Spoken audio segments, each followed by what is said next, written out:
When Todd McLellan took over from Derek Lalonde as head coach of the Detroit Red Wings, he was put into a challenging position. The team had experienced a mix of highs and lows, and consistency was elusive. However, Todd McLellan's arrival marked a turning point.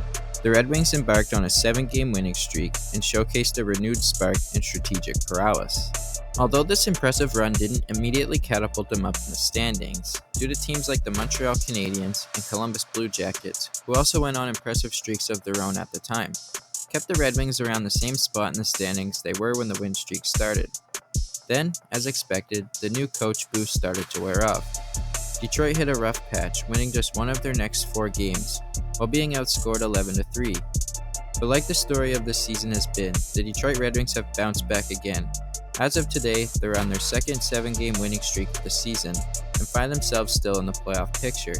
The Detroit Red Wings now have an impressive 15-4-1 record under Todd McLellan. But even more important than the win-loss record is the way McLellan has helped young players develop, particularly Kasper, Albert Johansson, and most recently Elmer Soderblom. Kasper started the season in the AHL, despite an impressive preseason, a decision that left many Red Wing fans frustrated. But he didn't stay in Grand Rapids long. Kasper was recalled in October, and just a few games later he recorded his first NHL point on October 19th against the Nashville Predators.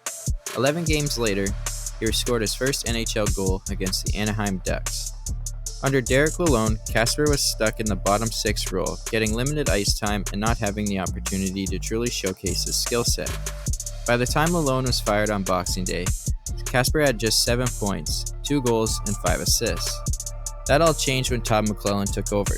He immediately seen the skill set and abilities Marco has and gave Kasper a bigger role, placing it on the top line with captain Dylan Larkin and young star Lucas Raymond. That move has paid off in a big way. Since the coaching change, Kasper has put up 13 points, 7 goals, and 6 assists, and has looked better with every game. His confidence is growing and he's proving that he belongs in the Red Wings' top 6, playing against the best players. Albert Johansson didn't enter this season with as much hype as Kasper. Most who don't follow Grand Rapids during the season may not have even known who Albert was to start the season. But Johansson is proving to be a key part of the Red Wings' future on the back end. Johansson has spent the last 2 seasons in the AHL, putting up solid numbers, but was often overlooked as the next call-up for the blue line in Detroit. But due to his contract status and eligibility, he would have had to clear waivers in order to be sent to Grand Rapids after the preseason was over. And if Elmer was placed on waivers, there is a good chance another team would have claimed him who was seeking a young left-handed D-man. So Steve Yzerman decided to keep him in Detroit and give him NHL experience, and took a huge chance on the young Swedish defenseman. To start the season, like Kasper, Johansson wasn't used much under Lalonde. He was often a healthy scratch watching from the press box and playing limited minutes as the 7th D-man. But once McLellan arrived, he saw the potential in Johansson and put him in a top 4 role alongside fellow Swede Simon Edvinsson. Since then, Johansson has made the most of his NHL experience. He scored his first NHL goal on January 10th against the Chicago Blackhawks and has added 3 assists since McLellan took over. While he's not putting up big offensive numbers, he's proving to be a reliable defensive presence. In a recent game against the Tampa Bay Lightning, he led the team with 7 blocked shots, showing his willingness to do the little things that help teams win. He also had a highlighted moment shutting down the league's best player, Connor McDavid. Johansson is still growing, but with McLellan's trust, he's gaining confidence and developing into a potential long-term piece for the Detroit Red Wings blue line. It's fun to hear those words, and it gives you confidence, and I'm trying not to think about it too much. I'm trying to just focus on the next game every day, but I think overall when your coach is talking good about you, that gives you confidence and a boost in your game. Elmer Soderblom has seemed to be impressing the coaching staff ever since he was called up from GR to bolster their lineup. Since his return, he's contributed significantly, scoring 5 points with 2 goals and 3 assists in 7 games, recording a point in all 7 games. Notably, on January 27th, Soderblom scored his first goal of the season, helping Detroit secure a 5-2 victory over the Los Angeles Kings, and most recently getting a nice goal on February 4th against the Seattle Kraken. This is what head coach Todd McLellan has to say about Elmer Soderblom's game so far. I really liked his game. I thought he was assertive. I thought he jumped right into the lineup and was a factor. and created, I'm not sure if he created it or if they did, but there was an identity on that fourth line. They were big, they created a lot of chaos in and around the net, pretty solid defensively. While the Young Guns have been making headlines, the Red Wings veteran core has also elevated their game under McLellan's guidance.